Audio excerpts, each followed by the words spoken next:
कैसे future return generate करने। But उनसे पहले हमें ये जानना बहुत ज़रूरी है कि पाकिस्तान में किस तरह के मार्केट ट्रेंड ऑपरेट होते हैं। तो पाकिस्तान में दो तरह से मार्केट ट्रेंड होते हैं, बल्कि हर स्टॉक मार्केट में ही ये दो ट्रेंड होते हैं, एक बुलिश और दूसरा बेरिश। तो ये हमारे लिए जानना बहुत ज़रूरी है कि बुलिश ट्रेंड क्या होता है और बेरिश ट्रेंड क्या होता है। जब प्राइसेस स्टॉक्स की ऊपर जा रही हो, इन्वेस्टर कॉन्फिडेंस हाई हो और हर तरफ ऑप्टिमिज्म हो, तो इसको हम लोग कहते हैं बुलिश ट्रेंड।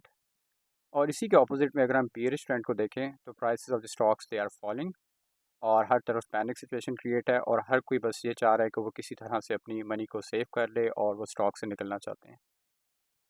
तो अब हमें ये दो टर्मिनोलॉजीज़ और ये दो ट्रेंड समझ आ चुके हैं कि बुलिश और बेरिश ट्रेंड क्या होता है। अगर हम इसी को देखें तो पाकिस्तान में इस टाइम भी जो Pakistan stock exchange listed PSX या जो इंडेक्स पॉइंट है, that is on the bullish trend. So now that we have saved 50,000 PKR, and I'm going to tell you that which portfolio you should select, even if you are in the bullish trend or you are in the bearish trend. तो अगर आप bullish trend में हैं, तो you have to invest 40% of your income into the blue chip stocks that are listed on the stock exchange. That could be Lucky Cement, Mizan, OGDCL. तमाम वो company जो कि फंडामेंटली स्ट्रॉन्ग है और वो स्टॉक एक्सचेंज के ऊपर listed हैं, तो 40% of your portfolio of your money should go towards that company. The remaining 30% of your portfolio should go toward gold or ETFs. और उसके बाद जो बाकी 30% है, you should invest that into the mutual fund.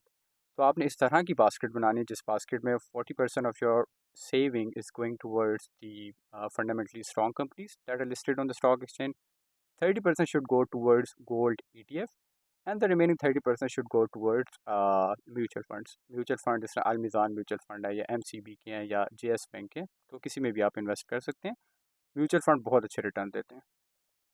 अब अगर मार्केट हमारे पास bearish trend की तरफ है, तो बेयरिश ट्रेंड में क्या होगा कि हर तरफ पैनिक होगा, लोग बस भागने की कोशिश कर रहे होंगे, people want to save their money, और हर तरफ एक पेसिमिस्टिक फीलिंग है।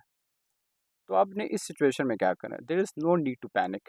तो first of all you have to save around 50% of your money in liquid form, और आपने प्रिपेयर करना है ख़ुद को, जब आपकी fundamentally strong companies rock bottom को हिट करेंगी तो तब आपने इन्वेस्ट करना है।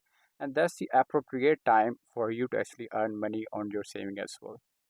और जो बाकी आपके 50% रह जाएंगे, इसको आपने गोल्ड, ETS और म्यूचुअल फंड में इन्वेस्ट कर देना है।